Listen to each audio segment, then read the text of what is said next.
하나님 말씀 마태복음 13장 36절로 43절 말씀입니다. 자, 함께 말씀을 봉독하도록 하겠습니다. 시작.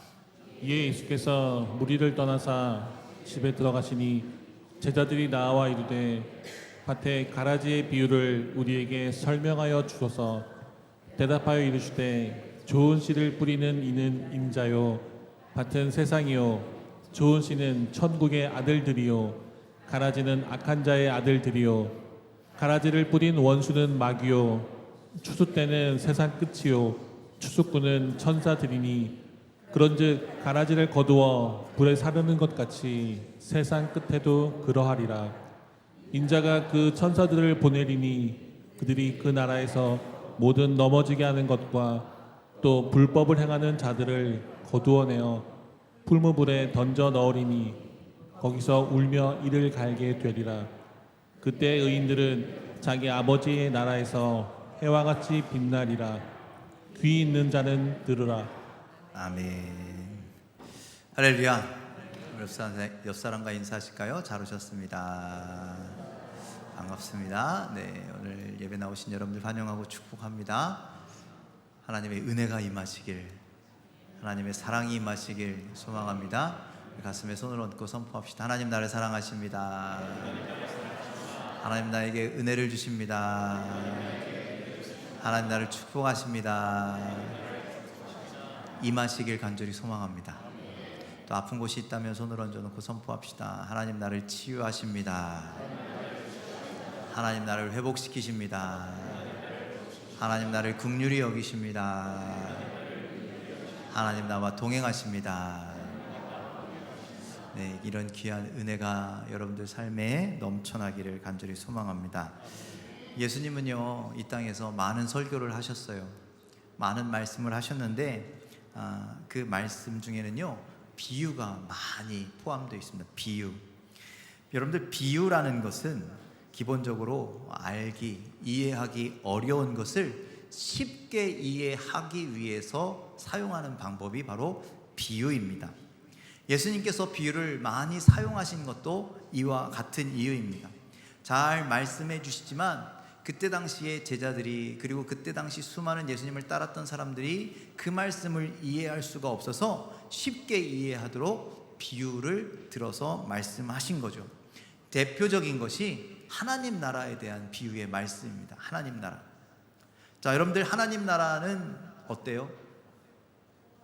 좋아요. 예, 하나님 나라는 좋아요. 좋은 거 아세요? 모르세요? 예, 우리 하나님 나라가 좋다는 거 다 알아요. 그런데 여기서 문제예요. 뭐가 좋아요? 하면 몰라. 여러분들, 뭐가 좋아요? 뭐가 좋아요? 하나님 나라 좋다면서요. 뭐가 좋아요? 그래서 이거 어려우니까, 이거 이해하기가 힘드니까 예수님께서 비유로 하나님 나라에 대해서 자꾸 설명을 하시는 거예요. 우리 지난주에 5달란트 받고 싶어요. 예, 그 말씀도 하나님 나라에 대한 비유였어요. 오늘 우리가 읽은 가라지의 비유, 오늘 이 말씀이 가라지의 비유인데 그 말씀도 하나님 나라에 대한 비유의 말씀입니다. 자, 오늘 우리가 이 하나님 나라에 대한 이야기를 예수님으로부터 듣게 되는데 그 말씀이, 오늘 우리가 읽은 말씀은 그것을 설명해 주시는 해설판이고, 앞에 마태복음 13장 24절로 30절에 보면 가라지의 비유에 대한 이야기가 나옵니다. 자, 우리 마태복음 13장 24절을 좀 읽어보면 함께 읽겠습니다. 시작. 예수께서 그들 앞에 또 비유를 들어 이르시되 천국은 좋은 씨를 제 밭에 뿌린 사람과 같으니. 자, 예수님께서 천국에 대해서 말씀하시는데 천국은 좋은 씨를 제 밭에 뿌린 사람과 같다라고 말씀하시는 거예요. 천국은 그런 곳이라는 거예요. 여러분들, 천국은 좋은 씨를 제 밭에 뿌리면 어떻게 될까요? 열매를 맺죠. 성경에 뭐라 그래요? 30배, 60배, 100배의 결실을 맺는 것이요, 천국이라는 거예요. 천국. 그런데 여러분들, 어떤 사람은 이 풍성한 수확을 기대하면서 좋은 씨를 자기 밭에 뿌렸다라는 거예요. 그런데 성경에 보니까 밤중에 원수가 와서 거기에다가 가라지를 더 뿌리고 갔대요. 가라지를 더 뿌렸다라는 것은요, 이 추수, 이 30배, 60배, 100배의 열매를 맺는 것을 어떻게 하는 거예요? 방해하는 거예요. 못하게 막는 거예요. 그것도 모르고 이 사람은 종들을 시켜서 열심히 씨 뿌린 곳을 잘 관리했습니다. 그런데 그 씨가 심겨지고 뿌리가 내려지고 싹이 올라오고 점점 성장하다 보니까 뭐가 아니에요? 씨 뿌린 게 아니에요. 여러분들, 이 팔레스타인, 이 가나안 지역, 이 이스라엘 지역에서요 가장 많이 수확되는 작물이 뭐냐면 밀이에요. 밀. 그 사람들 빵 해 먹잖아요. 밀이 여러분들 끝도 없이 이렇게 밀밭이 펼쳐져 있거든요. 자, 그래서 아마 이 씨앗도 밀인 것 같아요. 밀을 이렇게 뿌려놨는데 거기에 뭐가 올라온다고요? 가라지가 올라왔다라는 거예요. 그래서 종들이 주인에게 와서 뭐라고 이야기합니까? 27절에 이렇게 이야기합니다. 함께 읽겠습니다. 시작. 주여, 밭에 좋은 씨를 뿌리지 아니하였나이까? 그런데 가라지가 어디서 생겼나이까? 자, 여러분들, 자기 밭에 가라지를 뿌리는 사람은 있어요, 없어요? 없어요. 그러니까 우리는 열심히 주인이 시키는 대로 열심히 씨를 뿌렸는데 가라지가 올라오니까 도대체 이게 어떻게 된 거지? 주인에게 물어보는 거죠. 그랬더니 주인이 뭐래요? 원수가 이렇게 뿌리고 갔다라고 얘기해요. 원수가. 그래서 종들이 또 주인에게 뭐라고 하냐면, 주인님, 우리가 이 가라지를 다 뽑을까요? 라고 물어보는 거예요. 여러분들, 이 가라지를 어떻게 해야 돼요? 뽑아야죠. 당연히 뽑아야죠.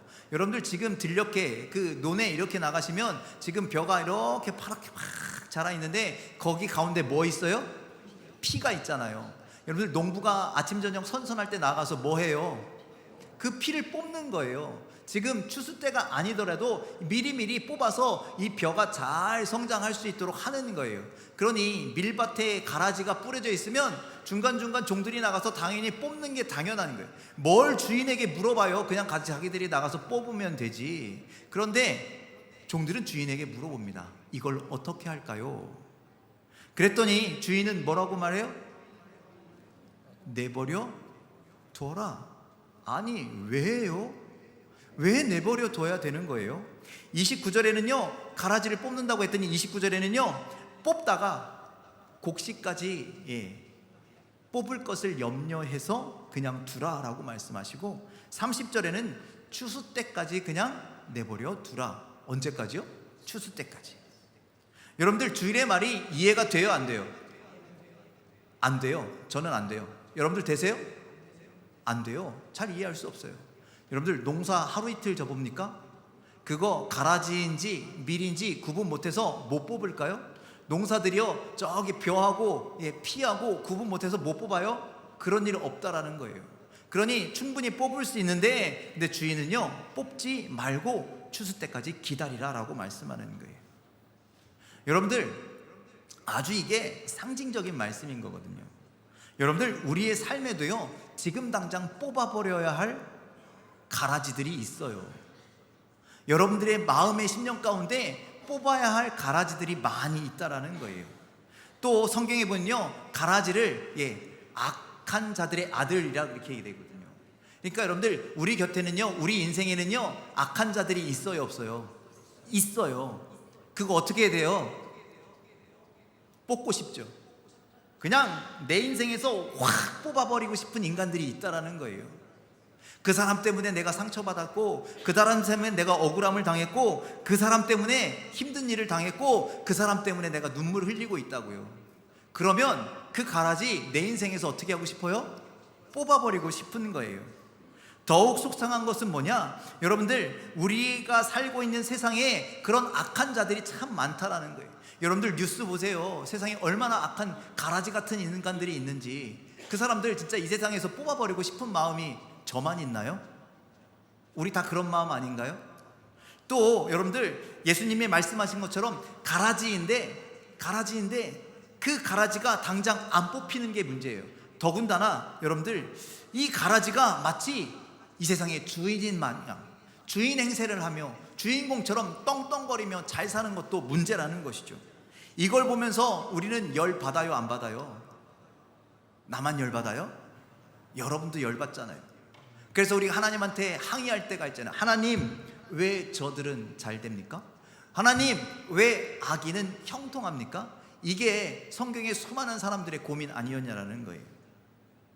그때 예수님께서 뭐라고 말씀하시냐면 30절에 이렇게 말씀하는 거예요. 함께 읽겠습니다. 시작. 둘 다 추수 때까지 함께 자라게 두라. 추수 때 내가 추수꾼들에게 말하기를 가라지는 먼저 거두어 불사르게 단으로 묶고 곡식은 모아 내 곡간에 넣으라 하리라. 자, 뭐라 그래요? 둘 다 추수 때까지 함께 자라게 두라. 함께 놓으면 어떻게 된다고요? 미리 잘 자랄 수 없다라는 거예요. 자라는데 힘들고 불편하다는 거예요. 자라다가 상하게 될 수도 있다라는 거예요. 그런데 그냥 두래요. 그리고 언제? 추수 때에 내가 추수하는 일꾼들에게 가라지를 먼저 거두어 어떻게 한다고요? 불사르게 하시겠다라는 거예요. 가라지를 심판 때에 불사르고 좋은 곡식은 알곡은 모아 하나님의 곡간에 넣겠다라고 말씀하는 거예요. 여러분들, 이것이 가라지 비유의 말씀인 거예요. 여러분들, 그러니 지금 우리가 할 수 있는 건 뭐밖에 없어요? 예수님께서, 아니 이 주인이 뭐라고 이야기해요? 뽑을까요? 했더니 냅둬 기다려 라고 말하잖아요. 예, 그냥 우리는 할 수 있는 건 냅두는 수밖에 없어요. 우리 가운데 가라지가 있어도, 우리 주변에 가라지 같은 것들, 가라지 같은 인생들이 있어도, 그리고 이 세상에 가라지 같은 악한 자들이 아무리 많아도 우리가 할 수 있는 건 있다 없다? 없다. 그냥 내버려 두는 수밖에 없다. 우리는 왜 가라지를 내버려 두어야 되는지, 여러분들 성경에 딱 한마디 나오세요. 그거 뽑다가 다른 것도 뽑으면 안 되니까, 다른 것도 상하면 안 되니까 내버려 두라는 것이죠.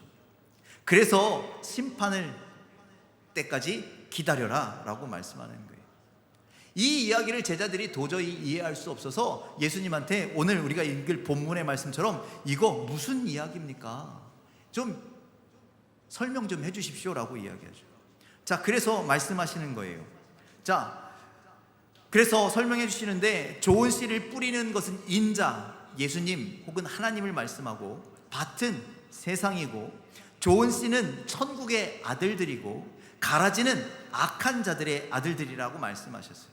가라지를 뿌린 원수는 마귀이고, 추수 때는 세상 끝이고 심판의 때이며 추수꾼들은 천사들이다 라고 그렇게 말씀하셨어요. 아까 말했던 그 사람들, 거기에 나왔던 등장인물들, 시기들이 무엇을 의미하는지 하나하나 말씀해 주셨다라는 거예요. 마지막 때와 이와 같이 될 거다라고 말씀하시면서 끝에 43절에 이 말씀을 하나 더해 주시는 거예요. 43절 말씀 함께 읽겠습니다. 시작. 그때 의인들은 자기 아버지의 나라에서 해와 같이 빛나리라. 귀 있는 자는 들으라. 자, 의인들은 어떻게 된다고요? 하나님 나라에서 해와 같이 빛나게 될 것이다. 여러분들, 의인은 누구예요? 의인이 누군데요? 천국의 아들들이잖아요. 좋은 씨, 천국의 아들들이잖아요. 누군데요? 여러분들, 여러분이라는 거예요. 여러분, 믿음으로 살아가는 여러분들이 여러분들 의인이라는 거예요. 그들이 마지막 때가 되면 어떻게 된다고요? 하나님 나라에서 뭐가 된다고요? 해와 같이 빛나게 될 것이다. 여러분들, 우리 그리스도인들은 하나님 나라에서 해와 같이 빛나게 될 것임을 믿으시길 바랍니다. 여러분들, 그러니 우리는 믿음의 길을 오늘도 가는 거예요. 생명의 길을 가는 거예요. 예수 그리스도를 통한 구원의 길을 가는 거예요. 우리는 그것만 하면 된다라는 말씀이에요. 여러분들, 가라지 신경 쓰이죠? 신경 쓰이잖아요. 나를 힘들게 하는 저 사람 신경 쓰이잖아요. 저 사람 어떻게 해서든 뽑아내고 싶잖아요. 어떻게 좀 하나님이 혼내줬으면 좋겠는 마음도 들잖아요. 그런데 참고 견디고 인내하래요. 언제까지? 주님 오시는 그날까지, 심판의 그날까지, 추수의 그날까지 우리는 그거 신경 쓰지 말고 우리의 길을 가라라고 말씀하시는 거예요. 여러분들, 요한복음에 보면 베드로가 예수님께서 죽으셔서 낙심해서 어디로 가요? 갈릴리로 내려가잖아요. 거기서 예수님이 갈릴리까지 제자들을 찾아오시죠. 그래서 아침 먹이고 이런저런 말씀을 나누시다가 베드로에게 뭐라고 말씀하세요? 너 나를 사랑하느냐? 그렇다면 내 양을 먹여라. 내 양을 치라, 이렇게 말씀하시잖아요. 그래서 베드로가 마음의 회복을 얻고 믿음의 회복을 얻고 사명감의 회복을 얻고 주님과 같이 이렇게 올라가려고 합니다. 그런데 베드로의 눈에 다른 제자가 눈에 들어오는 거예요. 그 다른 제자가 누구였냐면 요한이었습니다. 요한. 예수님, 저 요한은요 어떻게 될까요? 예수님, 저 요한은 어떻게 쓰실 겁니까? 예수님, 저 요한은 앞으로 어떻게 살아가게 됩니까? 라고 물어봐요. 그랬더니 예수님께서 베드로에게 뭐라고 말씀하신지 아세요? 이렇게 표현해 드릴게요. 너랑 뭔 상관이야? 너는 그저 나를 따라. 이렇게 말씀하세요. 네가 왜 요한을 신경 써? 왜 저 사람을 신경 써? 저 사람이 나랑 계속 같이 있던, 떨어져 있던, 무엇을 하든, 오래 살던 짧게 살던, 네가 그게 무슨 상관이냐? 아무것도 신경 쓰지 말고 너는 뭐하라? 나를 따르라. 내가 준 사명을 가지고 나의 뒤를 따르라. 그렇게 예수님께서 말씀하시는 거예요. 그래서 여러분들, 오늘 말씀 속의 가라지들, 그것을 향해서 그게 너랑 무슨 상관이냐라고 말씀하셔요. 예, 물론 그들 때문에 우리가 억울합니다. 우리가 그들 때문에 힘듭니다. 우리가 그들 때문에 아픕니다. 그런데 여러분들, 우리는 무엇을 바라보고 살아가는 인생들입니까? 가라지들 보면서 열받고 힘들고 아프고 살아가는 인생들입니까? 아니요. 우리가 바라보는 삶은 내 앞에 있는 가라지들을 바라보는 인생이 아니라 우리에게 주실 저 하늘나라를 바라보고 살아가는 인생이라는 거예요. 하늘나라를 소망을 두고 살아가는 인생이라는 거예요. 우리 그리스도인들은 하늘의 소망을 두고 살아간다라는 거예요. 그 소망이 이루어질 때까지 우리는 오늘도 내일도 믿음의 길을 걸어가는 거예요. 우리 욕심 같아서는 당장 그날이 와서 하나님의 나라에서 해처럼 빛날 수 있으면 얼마나 좋겠냐라는 거예요.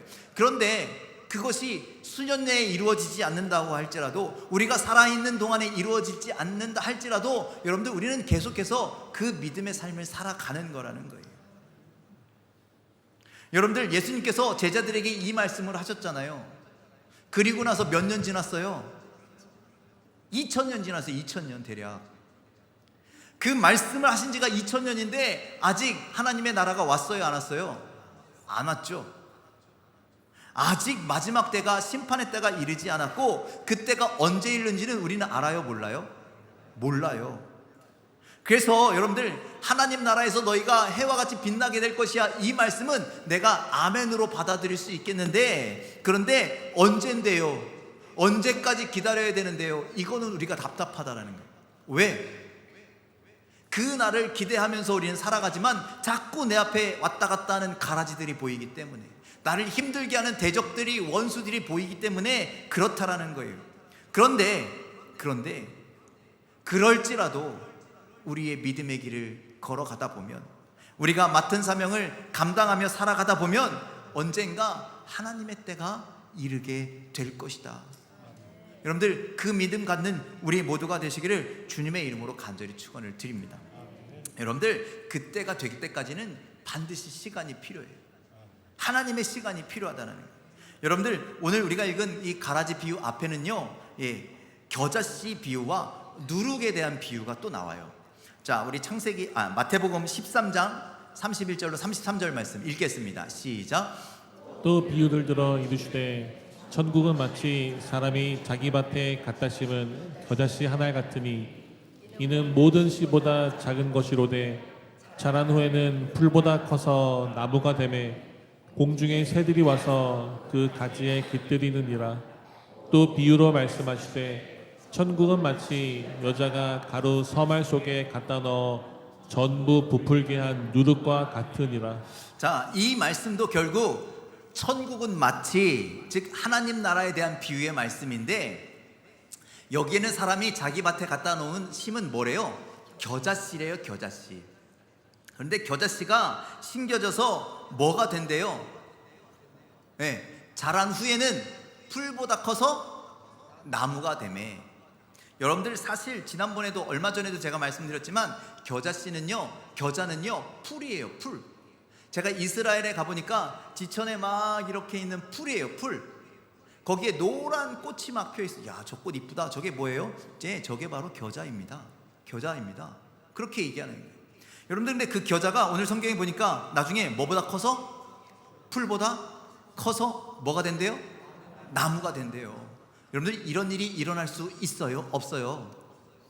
우리의 상식으로는 일어나지 않지만 하나님의 뜻 안에서는 이루어진다라는 거예요. 아멘이십니까? 또 여러분들, 천국은 마치 여자가 가루 서말 속에 넣은 뭐 같대요? 누룩이라는 거예요. 여러분들, 여기 이제 밀이니까, 밀가루로 빵을 만드니까, 여러분들 빵 만들 때 그 이스트 넣잖아요. 얼만큼 넣어요? 찔끔 넣어요. 찔끔. 예. 그런데 그거 잘 반죽해서 밀트 넣어서 잘 반죽해서 이렇게 놓으면 어떻게 돼요? 막 이렇게 부풀어 오르잖아요. 예.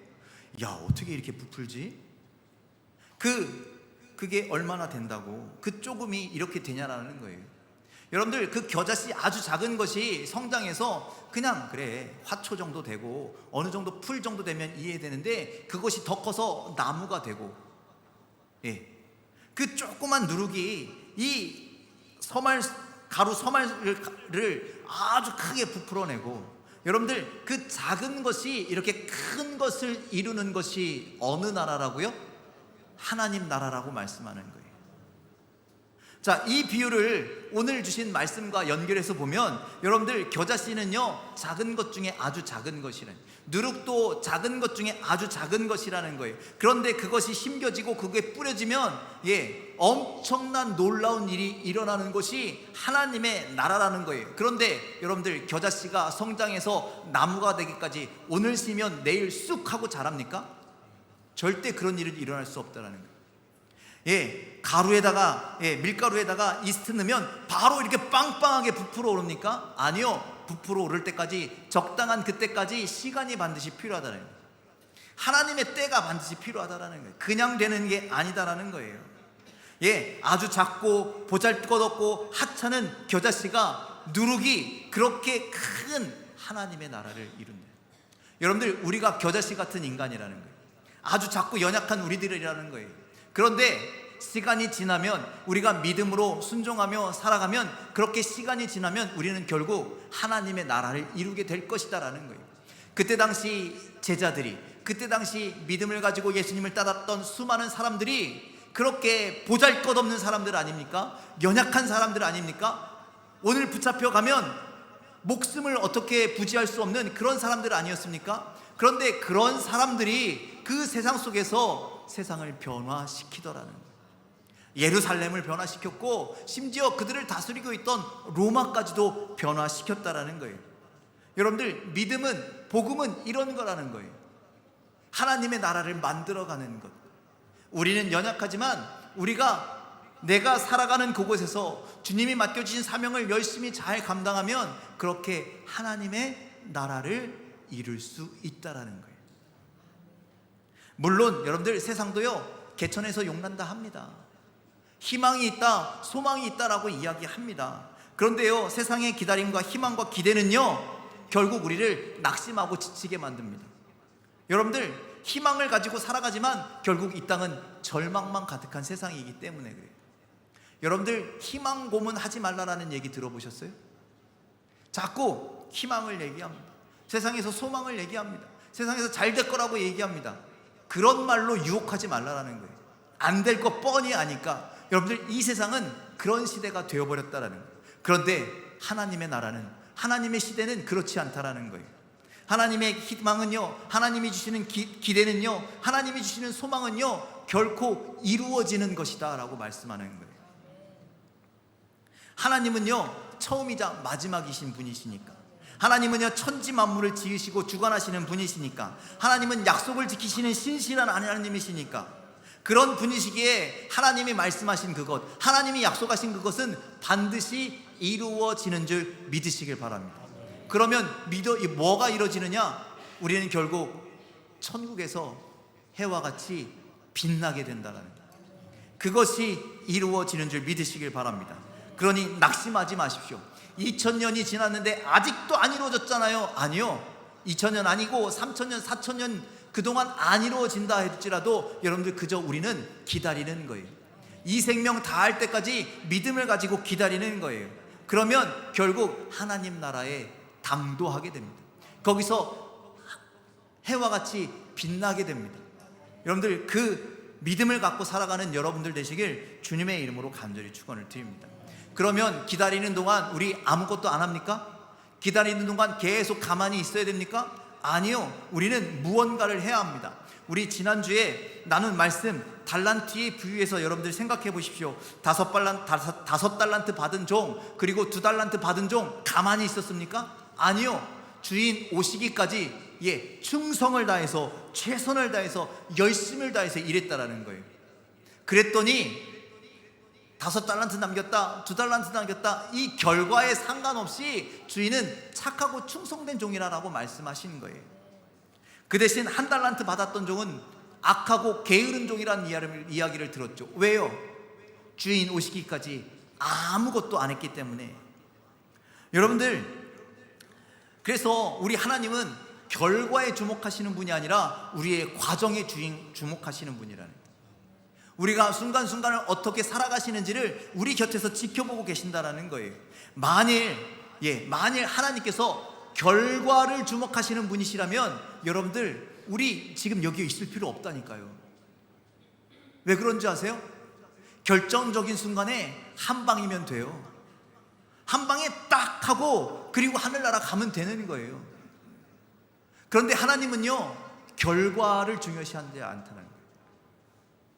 우리의 과정을 보신다라는 거예요. 많이 남겼느냐 못 남겼느냐 이걸로 칭찬하시는 분이 아니라 여러분들 최선을 다했느냐, 열심을 다했느냐, 수고를 다했느냐, 그걸 보신다라는 거예요. 여러분들 결과에 우리가 집중하다 보면 수단과 방법을 가리지 않을 겁니다. 왜? 열매만 어떻게 있으면, 남의 집에 가서 훔쳐와서라도 있기만 하면 되니까. 그런데 하나님 그런 거 원하시지 않으시잖아요. 그래서 여러분들 우리 하나님의 칭찬의 기준은 뭐냐? 주님이 올 때까지 충성하였느냐 안 하였느냐. 여러분들 마지막 때에 하나님 나라에서 해와 같이 빛날 것이라는 소망을 기다리며 살아갈 때에 여러분들 어떻게 살아가야 합니까? 충성을 다하시길 바랍니다. 열심을 다하시길 바랍니다. 분명히 이 세상에 뽑혀져야 할 가라지가 있고, 아직 뽑히지 않아서 나를 힘들게 하고 나를 어렵게 하고 나를 아프게 하는 그런 것들 탓하면서 그렇게 살아가기엔 우리의 시간이 너무나 아깝다라는 거예요. 저 악인들이 판치는 세상 억울해하기도 시간이 아깝다라는 거예요. 악인의 형통함을 보면서 우리가 무기력 속에 살아가기에 시간이 아깝다라는 거예요. 여러분들 그거 쳐다보다가, 그거 낙심하다가, 그거 낭망하다가 여러분들 우리는 하느님 나라에서 해와 같이 빛날 수가 없다라는 거예요. 그저 우리에게 주신 사명, 우리에게 주신 마음, 우리에게 주신 믿음을 다하여 열심히 살아갈 때 여러분들 그때가 이르면 우리는 하늘에서 해와 같이 빛나는 자가 될 줄 믿으시길 바랍니다. 여러분들 그러니 가라지 때문에 힘들어하지 마십시오. 그게 나랑 뭔 상관인데 담대하게 털어내십시오. 그리고 하나님 나라에서 해와 같이 빛나기를 소망하며 오늘을 열심히, 오늘을 충성되이 살아가는 거룩한 주의 자녀가 되시기를 주님의 이름으로 간절히 축원을 드립니다. 그리고 여러분들 우리가 다 알곡은 아닐 수도 있습니다. 여기에는요 알곡을 가정한 가라지도 있을 수 있습니다. 제가 이렇게 말씀드리는 건 우리가 어떻게 하느냐에 따라서 착하고 충성된 종이 될 수도 있고 악하고 게으른 종이 될 수도 있기 때문이라는 거예요. 여러분들 우리가 하나님의 손을 붙들고 살아가면 하나님께서 다스리시는 알곡의 삶을 살아갈 것이고, 우리가 마귀의 손을 붙잡고 살아가게 되면 우리는 결국 가라지의 인생을 살아가게 되는 거예요. 그러니 여러분들 가라지가 되지 않도록, 악하고 게으른 종이 되지 않도록 여러분들 힘쓰고 노력하는 자가 되시기를 주님의 이름으로 간절히 축원을 드립니다. 여러분들 나의 일보다 하나님의 일을 더 중요하게 여기는 사람이 알곡과 같은 사람입니다. 생활하고 남은 것을 하나님께 드리는 것이 아닌 주님께 드리고 남은 것으로 내가 살아가는 자가 알곡과 같은 성도인 것입니다.